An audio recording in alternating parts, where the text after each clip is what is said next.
C'est l'heure du débat sur la 95.5 www.nanafm.tg ou encore le bouquet Canal Plus numéro 575. Mesdames et messieurs, bonjour et bienvenue. Le secteur des matériaux de construction connaît de sérieuses difficultés depuis un certain moment, surtout avec la mise en vente des produits de mauvaise qualité. En tout cas, c'est le constat du syndicat des vendeurs de matériaux de construction du Togo, Sivema-Cot. Alors, il a organisé à cet effet le samedi dernier une journée d'information, de sensibilisation dans ce sens pour mieux comprendre ce qui se passe. Nous recevons sur notre plateau Ayo Gwandou, il est le secrétaire général du Sivema-Cot. Président, secrétaire général, Monsieur Gwandou, bonjour. Bonjour, Norbert. Merci d'être là pour répondre aux questions de nos auditeurs. C'est avec plaisir. Et je profite pour saluer aussi les auditrices et les auditeurs de Radio Nana FM. Alors, ces auditeurs auront donc la possibilité d'intervenir dans ce débat via la page Facebook de Nana FM ou via téléphone sur le 91 09 71 71 ou le 96 61 58 58 avec Boris Adakano à la mise en onde. Je suis Norbert Djouadi. Le débat de Nana FM, c'est parti. Alors, samedi dernier, vous avez organisé une journée d'information et de sensibilisation parce que votre secteur connaît un certain nombre de problèmes. Qu'est-ce qui ne va pas? Merci. Il faut reconnaître que le secteur des matériaux de construction fait partie intégrante et je dirais la pierre angulaire même pour la construction du bâtiment, un certain nombre de travaux publics. Sans ce secteur, vous aurez pu constater qu'il y aura beaucoup de difficultés pour faire la construction d'un certain nombre d'infrastructures. Alors le secteur des matériaux de construction est incontournable dans la vie socio-économique du pays. Depuis quelques années, il connaît progressivement une situation que nous appelons une situation de détérioration des matériaux qui sont mis sur le marché. Et je donnais souvent l'exemple de nos papas qui avaient acheté des tôles dans le temps. Et ces tôles sont faites plus de 25 ans. Aujourd'hui, le simple constat que vous allez faire, vous allez acheter des tôles ondulées, nous les appelons les tôles ondulées, que vous allez prendre pour couvrir vos toits. En moins de 5 ans, vous allez voir que ces tôles vont commencer par... Voilà, l'un des éléments, un exemple typique que tout le monde vit quand même sur ces toits. Alors, on se pose la question qu'au même moment que ces tôles coûtent cher, plus cher que dans le temps, au même moment, ces tôles ont une moindre résistivité par rapport aux aléas climatiques. Alors, il faut aller au fond du débat, des analyses pour dire que non, il y a un problème.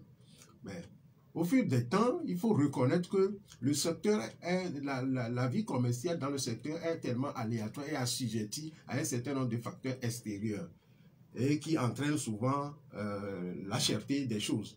Et lorsqu'on parle du coût de la vie chère, on constate que beaucoup de choses augmentent sur le marché, dans tous les secteurs. Alors, il faut tout de suite reconnaître que nous, en tant qu'organisation syndicale, allant dans le sens du professionnalisme et avec un certain nombre de partenaires appui qui veulent quand même faire en sorte qu'il y a des matériaux de construction de qualité et accessibles et à moindre coût, en situation surtout de vie chère, il va falloir que nous mettons quand même l'accent sur un certain nombre de choses où nous donnons l'arrêt. C'est pourquoi le samedi dernier, nous avons dit, jugé bon, de faire un débat avec les journalistes pour pouvoir porter l'information plus haut à la connaissance de la population et des travailleurs qui sont censés utiliser vraiment ces matériaux dans le secteur du bois et de la construction, et surtout dans la construction des infrastructures. C'est l'objectif fondamental de cette journée de sensibilisation. Le deuxième aspect qui est très important dans le cadre de cette, c'est d'attirer l'attention des autorités qui ont un rôle prépondérant à jouer. Et ce rôle, c'est de pouvoir définir les normes en termes de qualité en lien avec les prix sur les matériaux de construction sur le marché. Et c'est fondamental. Si le Togo dit que les normes qui doivent régir d'une manière universelle les matériaux de construction doivent être respectées, donc on n'aura pas sur le plan national des entreprises qui vont produire des matériaux de construction de mauvaise qualité, ni on n'aura pas à importer des matériaux de construction de mauvaise qualité.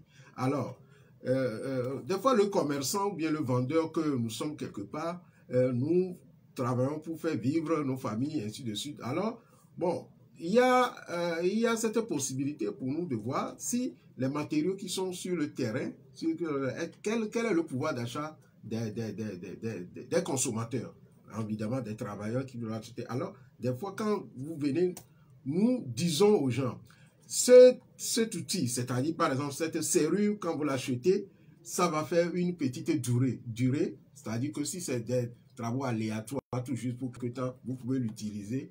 Vous pouvez l'utiliser. Mais si c'est pour un truc aussi longtemps de durée, il faut aller dans ce sens. Et qu'est-ce qui se passe par rapport à la cherté de la vie et au pouvoir d'achat des gens? Les gens préfèrent plutôt utiliser ce chose de qualité inférieure et ça devient plus éternel. Et après, tout ça crée des problèmes.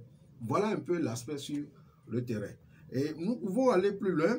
Et le fondamental, ce qui nous touche depuis fort longtemps, c'est la problématique. Vous savez que le bâtiment a une architecture qui se repose sur les fers à béton, fondamentalement. Quand vous faites un ouvrage,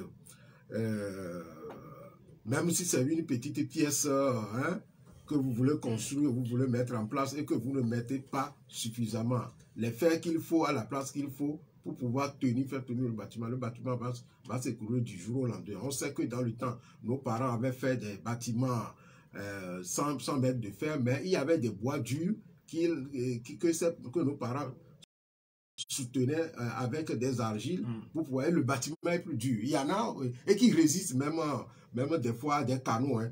Bon, aujourd'hui, nous utilisons le ciment et le ciment, pour pouvoir soutenir un certain il faut que le ciment soit à un dosage. Ça, c'est le premier élément. Il faudrait que le fer à béton qui doit rentrer doit répondre également à un certain nombre de normes que nous appelons résistivité. Et souvent, nous avons les fers de 6, les fers de 8, les fers de 10, les fers de 12 et les fers de 14. Mais aujourd'hui, quand vous allez sur le marché, ces fers, quand vous prenez le fer de 6, vous allez vous retrouver entre 4 ou bien moins de 4 en termes de sertion et autres. Alors ça pose un problème. Au-delà de ça, il y a le problème de résistivité. C'est-à-dire que ces fers ne sont pas des fers totalement, c'est composé d'alliage. C'est le problème. Alors, on se pose la question. Maintenant, cette situation est due à quoi? Est-ce que c'est à cause de la vie chère ou bien c'est parce que l'autorité n'est pas aussi regardante sur ce qui entre dans le pays ou ce qui se produit dans le pays? Le premier élément, c'est que nous constatons que l'autorité n'est pas aussi tellement regardante dans ce qui se produit dans le pays. La preuve est que lorsque vous avez des entreprises, certaines entreprises qui ont des marchés, ces entreprises exigent à ce qu'on leur produise des fers normalisés, des fers qui répondent aux normes. Et quand ces commandes sont faites au niveau de ces entreprises et que ça ne répond pas, cette entreprise retourne.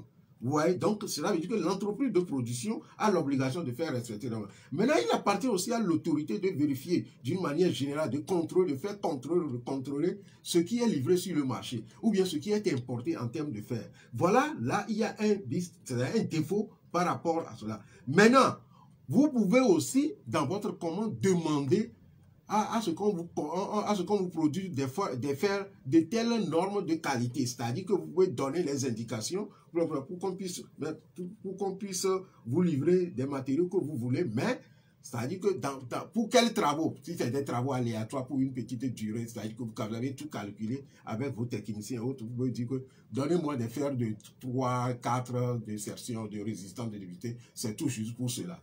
Mais en général, ce qui se fait ce que nous constatons dans le pays, c'est que tout le monde qui veut construire un bâtiment, ces techniciens, le ferrailleur, lui fait des recommandations. Achète-moi des fers de 6, achète-moi des fers de 6 lisses, achète-moi des fers de 8 et autres. Maintenant, c'est pour introduire ces fers dans le bâtiment, dans le travail de construction. Mais on constate que ces fers qui vont soutenir peut-être 3-4 étages, ou bien 2 étages, n'ont pas de résistivité, sont composés d'alliages de divers métaux et autres, et ça pose un problème. Du jour au lendemain, nous avons eu ici en 2012 au Togo des bâtiments qui se sont écroulés en pleine construction avec des pertes de vies humaines. Ça, c'est la réalité. On en avait dénoncé ça dans le temps. Nous avons eu également comment on l'appelle, ces derniers temps en Côte d'Ivoire, au Nigeria, des immeubles qui se sont écroulés et qui ont occasionné des pertes à vie humaine. Alors, en tant qu'acteur ou bien organisation plus ou moins responsable sur le terrain, nous ne pouvons pas continuer à nous taire. Cela ne veut pas dire qu'il n'y a pas de matériaux de construction de qualité au Togo. Il y en a, mais il faut qu'on crée les conditions et que les gens sachent l'information que par rapport aux travaux que je voudrais faire, il ne faut pas que je me tourne vers des matériaux de construction de mauvaise qualité parce que ces conséquences seront lourdes dans le futur. Voilà l'un des objectifs aussi fondamentaux de cette journée de sensibilisation que nous avons tenue là. Alors, est-ce à dire que les associations de défenseurs des droits des consommateurs ne font pas bien leur boulot? Non, il faut dire, moi-même je fais partie des associations de défenseurs de consommateurs. Cela ne veut pas dire qu'ils ne font pas bien leur boulot. D'abord, il faut connaître le contexte de nos organisations qui ont des moyens un peu limités et que les gens crient, organisations de la société civile, aidez-nous, vous êtes humains. Vous-même, vous ne faites pas participer en tant que connaissance à ces organisations. Ce n'est pas que les organisations de consommateurs, il faut qu'ils aient les moyens. Et ça n'appartient pas fondamentalement à ces organisations d'aller arrêter quelqu'un qui vend ou bien qui produise des faits. Il appartient à l'autorité. Il y a des tests, des mesures de prendre. Pour l'organisation de la société civile, comme une organisation syndicale ou autre, c'est de tirer, de donner les alertes, de donner des informations et de faire en sorte que l'autorité qui a le pouvoir de pouvoir contrôler tout puisse intervenir. Vous avez vu ces 2 jours ce qui s'est passé au Sénégal. On nous dit que c'est un court-circuit qui a créé l'incendie au sein d'une maternité néonatale et il y a au moins 11 enfants. Cela veut dire que à un moment donné, les fils conducteurs, nous en avions parlé à la fois des courants électriques qu'on a installés dans ces bâtiments-là, ne répondaient pas aux normes. C'est pourquoi à un moment donné, ça s'est surchauffé, et puis il y a court-circuit, puis il y a incendie. Et ça devient. Cela veut dire qu'il faut l'autorité, par exemple, pour un certain nombre de chantiers, il faut vraiment veiller à ce que les matériels et les matériaux qui doivent rentrer dans ces travaux de construction de ce chantier-là soient vraiment répondre aux normes. Cela veut dire aussi que cela ne veut pas dire que lorsque on va répondre aux normes, jamais il n'y aura pas de risque, mais on minimise le risque quand même à plus de 90% pour pouvoir être sûr. Parce que nous sommes dans un monde où rien n'est sûr. Donc il va falloir quand même que nous prenions les dispositions. Si nous nous donnons à des matériaux de construction de mauvaise qualité, nous devons aussi être rassurés et sûrs à 90% qu'à un moment donné, nos maisons, nos bâtiments vont brûler. Ça, c'est clair, ou bien vont s'écrouler lorsqu'il y aura des petites secousses. Vous savez qu'il y a des secousses des fois, qui se passent et qui font bouger quand même, qui font déplacer quand même les murs. Même si votre bâtiment ne répondait pas, n'est pas soutenu par une architecture, des fers quand même qui répondent quand même au minimum des normes, le bâtiment va s'écrouler. Alors, pourquoi c'est maintenant que vous dénoncez? Parce que c'est un problème qui dure depuis un certain temps. Non, ce n'est pas pourquoi seulement cela. Si vous suivez un peu le parcours, depuis les années de 1999, où le Cinémacot est créé, nous faisons régulièrement des activités de formation. Peut-être que vous n'êtes pas au courant.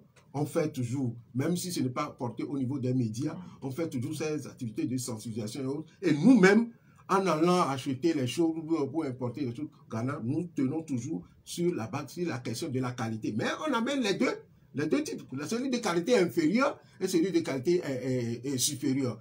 Et c'est à toi, le consommateur, par rapport à ton pouvoir d'achat, de voir comment est-ce que... Mais nous disons forcément qu'en cette période, souvent en période de crise, où il y a l'inflation, la cherté de la vie, celui qui a même la capacité d'acheter des matériaux de qualité, tend vers, par rapport à sa blouse, d'aller vers des qualités de matériaux inférieures, c'est-à-dire que d'inférieur à mauvaise qualité. Il y a 2 types. On dit que de qualité inférieure et il y en a de mauvaise qualité. Parce que Lorsqu'on a cet environnement, il y a certains vendeurs ou commerçants disent, bon, ok, tel que l'environnement est aujourd'hui, les gens n'ont pas les moyens. Si j'amène de telles inférieures, de telles choses de qualité inférieure, même les gens seront obligés de prendre. Pour que moi, je puisse gagner au moins ma marge bénéficiaire. C'est pourquoi nous disons au rôle de l'autorité de l'État de pouvoir réguler. Il serait difficile au syndicat des vendeurs de matériaux de construction d'aller stopper ou bien d'arrêter un membre ou bien non-membre qui est en train de vendre quelque chose de mauvaise qualité. Mais nous sommes quand même en rôle de pouvoir dénoncer pour dire que ce qui est sur le marché n'est pas de qualité et il va falloir que celui qui est capable de contrôler et par rapport à ça puisse faire le contrôle. Ça, c'est fondamental. Donc, quand nous parlons de qualité, c'est en amont et en aval. Il faudrait que l'autorité ait vraiment l'information sur ce qu'on appelle les normes de petite taille que ce soit. Il faut que ce qui doit rentrer au Togo ou bien ce qui doit être produit au Togo respecte le minimum des normes et par rapport à sa durée. Si tu me vends quelque chose qui doit durer peut-être 3 mois, avec pour le prix de quelque chose qui doit durer au moins pour 2 ans, 10 ans, alors là, tu me triches. Donc, voilà, il va falloir qu'on aille vers ce travail pédagogique de conscientisation avec le respect des normes. C'est en fait ça. Ce n'est pas fondamentalement une question d'organisation syndicale, ni fondamentalement une question d'association de consommateurs, ni aussi fondamentalement pour une question de l'État ou bien de l'autorité. Mais ensemble, les deux, chacun doit pouvoir jouer tant soit peu le rôle qui est le sien ou qui est le vôtre pour pouvoir faire en sorte que on puisse atteindre l'objectif de meilleures conditions de vie ou bien pour logement décent dans le secteur du bois et de la construction. 91 09 71 71 ou le 96 61 58 et 58. Les auditeurs ont maintenant la possibilité sur ces deux numéros ou encore sur la page Facebook de Nana FM et après la pause.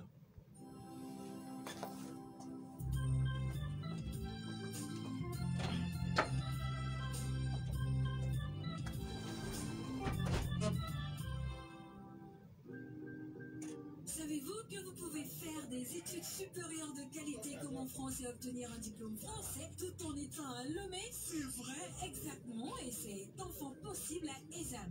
École supérieure d'audit et de management est pleinement à votre disposition et accompagne les jeunes étudiants à réaliser leurs rêves en leur offrant la formation LMD délocalisée, en leur donnant une ouverture d'esprit de compétition à l'international pour développer librement la passion de l'excellence. ESAM dispose des filières en expertise comptable, droit privé et public, droit des affaires et des collectivités territoriales, comptabilité, contrôle et audit. Choisir ESAM, c'est garantir l'avenir de vos enfants. ESAM est situé sur l'avenue Nicolas Gruniski, près de l'ancien hôtel de ville de Lomé. Avec ESAM, c'est 100% d'employabilité. Contact 22 21 16 16 90 18 05 50. ESAM, la passion de l'excellence.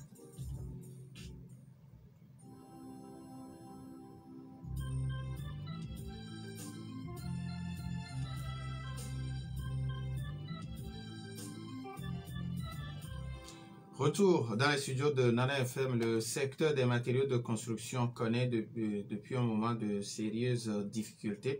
Alors, surtout avec la mise en vente de produits de mauvaise qualité. En tout cas, c'est le constat du syndicat des vendeurs de matériaux de construction du Togo. Alors, que faire dans ces conditions? Nous recevons sur notre plateau Aya Ogmandou, il est le secrétaire général du CIVEMACOT. Nous avons un premier auditeur en ligne. Nana FM, allô? Oui, allô? Pélé, bonjour. Bonjour. Oui, allez-y. Ok, je salue notre invité. Salut, l'invité vous salue, merci.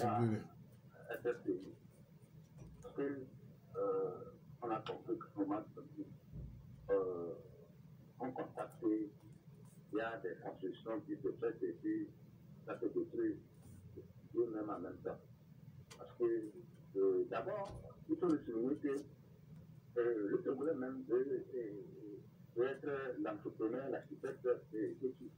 Quand il veut construire, bon, il prend sa feuille avec son but et il écrit quelque chose. Il dit bon, chaque talent ici, je sais tout ce qui est fini. Parce que je ne veux pas dépenser de l'argent. Maintenant, de l'autre côté, il y a des matériels de mauvaise qualité, tout ça là. Je pense que bien avant le temps, on a fait des constructions de l'Europe. Bon, au moment où la Chine a envahi l'Afrique et que ça donne une opportunité à nos dirigeants, ils ne contrôlent même plus de ce qui se passe, ce qui rentre dans notre pays. Parce que ce n'est pas au niveau de la construction il y a des matériaux de construction seulement. Surtout côté nourriture. Ce que nous consommons aussi, c'est très dangereux par rapport à ça. Vous voyez, bon, c'est l'État qui devait contrôler les choses là. Ça a le pouvoir de contrôler ce qui rentre dans nos pays. Même on espère tout ça là, il va y avoir le bar de fils, ça n'arrive même pas de faire des fils. Vous voyez, la dimension, tout ça là, tout est diminué, la qualité, tout est défaillant. Mais c'est l'État qui doit contrôler. Qu'est-ce que le syndicat, en communion avec le gouvernement, qu'est-ce que le syndicat fait pour qu'il y ait du contrôle à ce niveau? Merci beaucoup, Pélé. 91 09 71 71 ou le 96 61 58 58. Les auditeurs ont la possibilité de nous appeler sur ces deux numéros. Alors, on va commencer d'abord avec les préoccupations de Pélé avant que d'autres auditeurs n'appellent. Il dit aujourd'hui, quand le Togolais a un peu d'argent, nous avons un autre auditeur. Nana FM, allô? Allô? Oui, Michel, bonjour. Bonjour, monsieur Nabé. Oui, allez-y. Oui, bonjour à l'invité. Bonjour. Et cette préoccupation, je crois que tout ce qu'il vient de dire est très fondé. Mais quand vous sondez le niveau de cette préoccupation, vous allez voir que le problème fondamental, c'est la déchéance de la morale. On a perdu complètement la morale. À partir du niveau 1, le fournisseur veut faire du bénéfice. Maintenant, l'État lui dit, non, on doit vendre ça à tel montant. Eh bien, pour pouvoir engranger des bénéfices, il diminue la qualité, il diminue le diamètre, et bon, il diminue la résistivité. Et donc, ça s'est passé exactement au moment où on a dit aux dames de vendre le maïs sur le marché à tel montant. Ils ont changé le bol. Vous voyez déjà, pour garder le prix, alors que ce bol-là, quand on le prend deux fois, c'est peut-être ça n'atteint même pas le bol numéro 1 auquel on devrait normalement le vendre. Le niveau 2, c'est au niveau des autorités elles-mêmes. Celles qui sont censées contrôler cette qualité sont corrompues. Ils vont, ils observent, ils constatent, mais ils ferment les yeux parce qu'on a mis quelque chose sous la paillote. Vous voyez? Et le niveau 3, ce sont même les réalisateurs de ces ouvrages. Vous allez voir que le monsieur a donné l'argent pour qu'on achète tel montant ou telle qualité de fer, mais c'est plutôt le maçon qui va dire non, en complicité avec d'autres, bon, achetez ça là, avec ça, si on fait ça, ça ira. Et bon, donc ça fera l'affaire. Je ne refuse pas qu'il y a aussi des gens, des propriétaires qui disent je n'ai pas suffisamment d'argent, donc faites comme vous pouvez pour l'essentiel, c'est de monter. Alors que tout ça là concerne le risque. Vous allez voir qu'à ces trois niveaux-là, il y a la moralité. Quand vous voulez faire quelque chose, dites-vous, est-ce que ça sert? Est-ce que c'est bien ce que je suis en train de vouloir faire? Donc on a perdu toute cette culture de moralité dans l'ancienne togolaise, dans l'ancienne société togolaise. Mais vous êtes accro à ça, et c'est à partir de ça qu'on nous juge à l'extérieur. Le Togolais, bon, mais aujourd'hui, on a honte même de dire qu'on est Togolais. Je ne vous mens pas. Hein. Merci. On a honte de dire qu'on est Togolais. Merci beaucoup. Merci beaucoup, Michel. 91 09 71 71 ou le 96 61 58 58. Dans la FM, allô? Oui, allô, bonjour. Massa, comment allez-vous? Ça va bien, merci. Allez-y, on vous écoute. Monsieur Gondou, bonjour. Bonjour. Bon, le seul appel que moi j'incrimine, c'est le gouvernement. C'est le père de famille dans un pays, comme le père de famille dans une famille. Si le gouvernement mettait les hommes qu'il faut à la place qu'il faut, il y a beaucoup de choses qui allaient s'améliorer. Ça, c'est le premier point. Et la corruption au niveau des importations, est-ce que nos douaniers ont des références pour calibrer les matériaux qui arrivent. Je pense que non. C'est pourquoi je parlais tout à l'heure des hommes qu'il faut à la place qu'il faut. Le problème aussi vient du fait que les gens se disent architectes.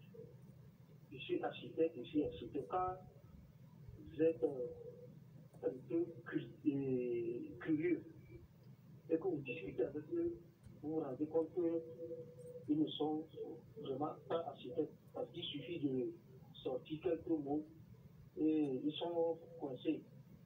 C'est des tâcherons qui ont travaillé sur des chantiers et des gens de bonne foi qui veulent faire des constructions font appel à ces gens et c'est souvent la catastrophe.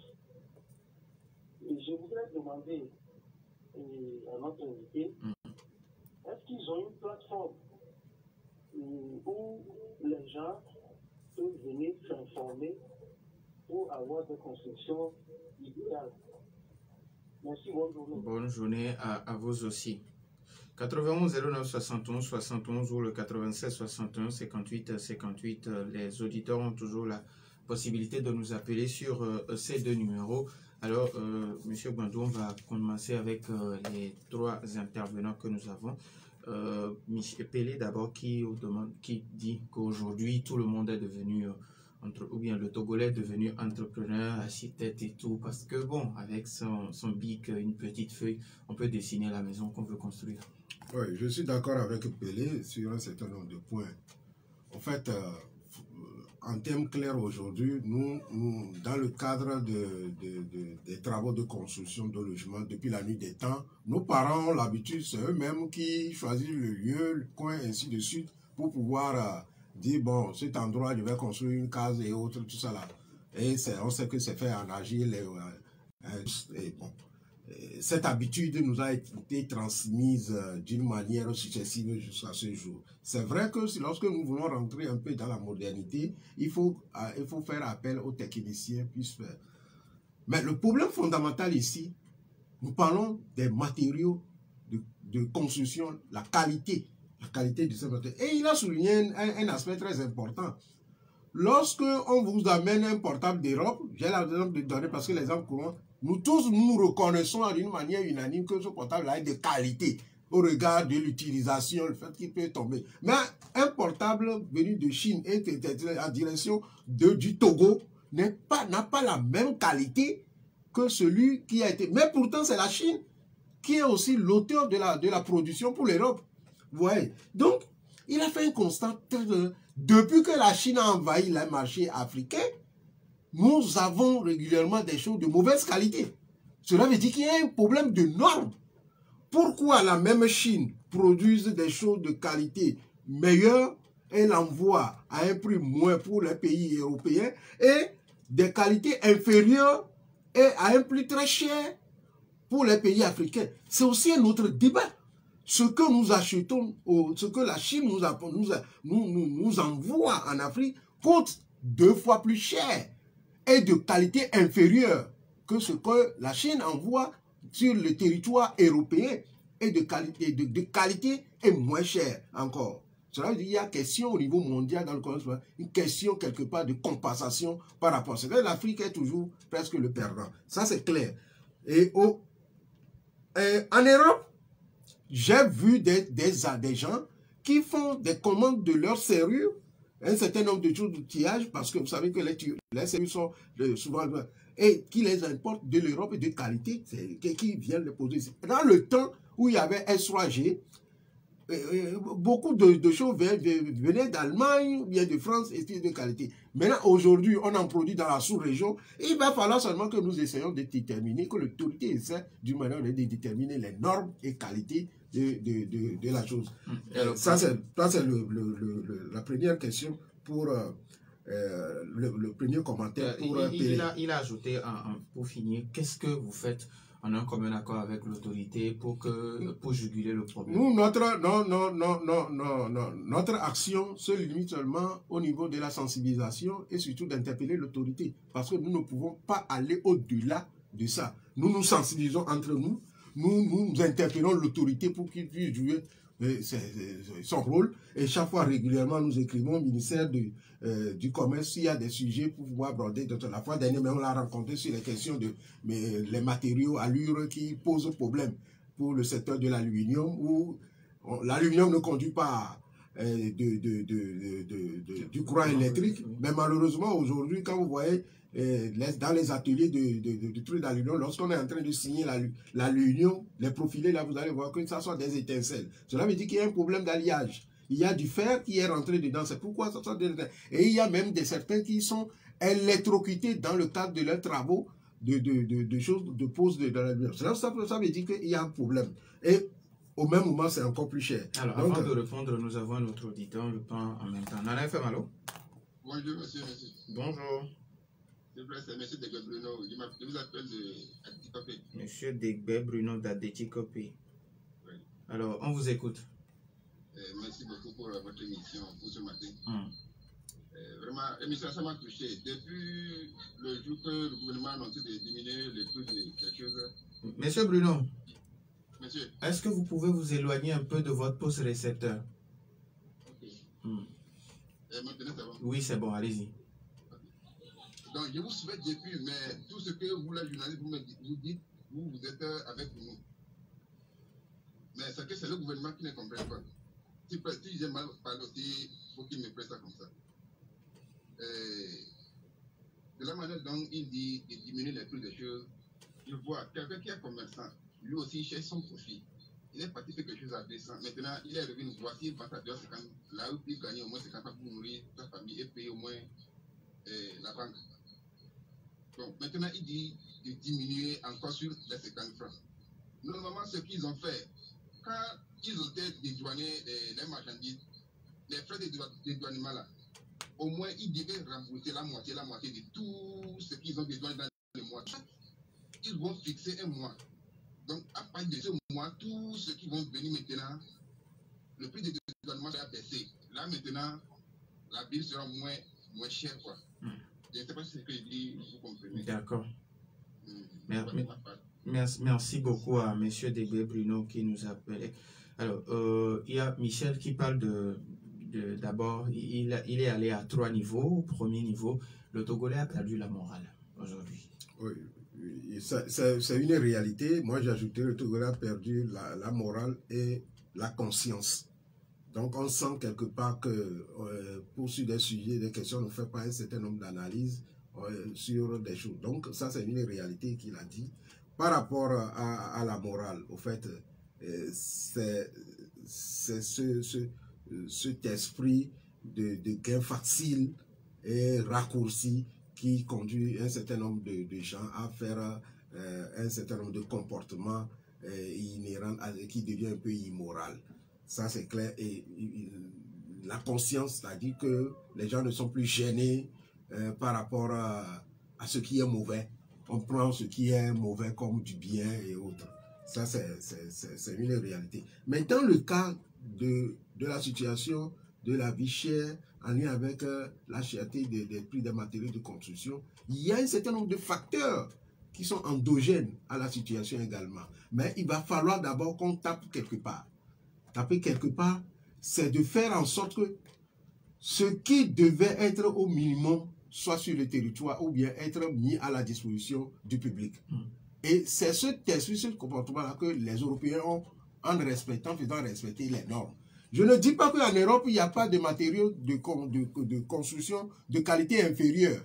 Je dis on peut avoir des matériaux de construction de qualité inférieure et c'est le client ou bien le consommateur qui doit décider de l'autre. Mais lorsque le marché est finalement dominé par rapport aux conditions de vie et au pouvoir d'achat par des matériaux de construction de qualité inférieure, de qualité douteuse ou de mauvaise qualité, là nous disons que c'est grave.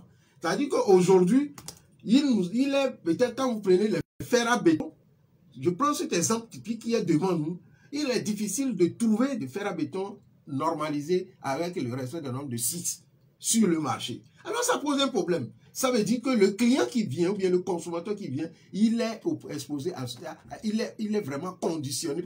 S'il veut de 10 bars ou 20 bars, il ne peut pas aller commander ça à l'usine. Donc voilà aussi un problème fondamental. Et maintenant les normes, même si c'est 6, l'assertion, la ténacité, c'est-à-dire que la résistance, est-ce qu'il y a un problème? Voilà là où nous disons qu'il y a véritablement un problème par rapport à un certain nombre de matériaux de construction, comme je dis, je parle de fer à béton. Vous conviendrez avec moi, quand je vais acheter des fers à béton de 6, on me dit que ça fait 650 peut-être de 6, et qu'on me livre, quand je fais l'évaluation, le contrôle, je constate qu'on m'a vendu quelque chose de 650 pour faire un béton de 6, et que je me retrouve à 4, 5 ou bien à 5. Donc, cela veut dire que ce n'est pas ce que j'ai voulu acheter qu'on m'a vendu. Là, ça pose un problème. Là, ça rentre un peu dans l'immoral et dans l'inconscience de celui-là qui vend et surtout de celui-là qui a produit, le producteur. Parce que quelqu'un l'a dit tout à l'heure que quand on met trop de tasses, voilà un élément sur les choses, alors le producteur veut aussi gagner sa marge, il diminue un peu, les sessions, il essaie de réduire, mais il maintient toujours que c'est de 6. Et c'est là où on dit qu'il y a le dol, il y a un peu du mensonge dedans. Donc, c'est au fait la problématique. Et là, quand vous fouillez un peu, ces choses vont jusqu'au niveau du ciment. Du ciment. Le taux, avant, dans le temps, quand vous prenez vous mettez quelques minutes de l'eau sur le ciment, il y a 30 ans, quelques minutes, ça va se durcir. Mais aujourd'hui, le ciment peut être mouillé, mais ça va faire plus de 24 heures. Parce que l'élément qui va le rendre dur a été diminué. Donc, c'est des constats que nous faisons au jour. Alors, on peut se poser la question de savoir qu'est-ce qui est le problème? Qui doit faire quoi, quand et comment? Alors, ce n'est pas une association de consommateurs. Eux, ils ont seulement à crier. Ce n'est pas seulement une organisation, ils ont crié, mais il appartient à l'autorité d'être beaucoup plus regardant dans ces matériaux de construction. Et Michel, qui touche son second point, il parle de corruption. Et puis, c'est revenu à plusieurs reprises. Il y a Mas Dadido Gomé aussi qui touche du doigt le mot corruption. Mais c'est le fondamental. Nous, en fait, nous sommes en train de tourner autour du pot, mais le nœud fondamental, c'est la corruption. C'est la corruption. Comment est-ce que, même si on peut dire que je sais, nous savons que l'autorité a des unités de contrôle, de qualité et prix, tout ça là, ça existe. Maintenant, est-ce que cette équipe a les moyens? Si oui. Est-ce que les conditions de travail sont réunies? Si oui. Mais pourquoi le travail ne se fait pas? Ou bien le travail se fait avant que... Là, il y a problème. Là, vous allez toujours du temps qu'il y a corruption. Maintenant, l'autre élément, quand moi je suis importateur de fer à béton ou bien de quelque que je sois, l'État dit, bon, voilà les normes pour voir que ça rentre. Bon, on envoie des techniciens pour contrôler, ainsi de suite, on voit que bon, ça ne répond pas, mais c'est déjà arrivé que il faut peut-être glisser quelque chose. Et des fois, on peut retarder les choses et à la frontière, il y a des faux frais qui, alors vous faites glamant, je ne sais pas, quelque chose, et puis votre produit sort et va sur le marché.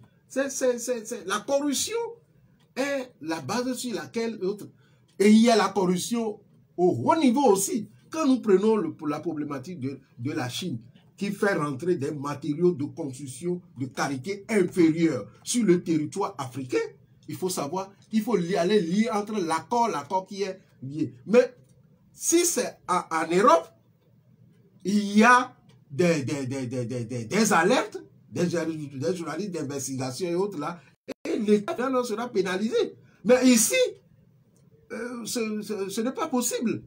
En tout cas, pour le moment, voilà l'élément fondamental. Si nous tournons autour du pot, il y a la corruption, il y a un certain nombre d'autres facteurs qui sont liés, les accords politiques et autres tactiques entre les... Vous savez qu'il y a un certain nombre d'entreprises ici qui sont installées, mais qui ont des liens d'accord de ramification jusqu'à avec leur État, vraiment, et l'État, d'État en État, ils ont des accords de... Et ça se discute à un niveau que vous citoyens lambda, vous ne savez pas. Mais, et ce qui est fondamental, c'est que tout gouvernement doit pouvoir protéger dans tous les sens, et avec les moyens et les mesures possibles, ses citoyens.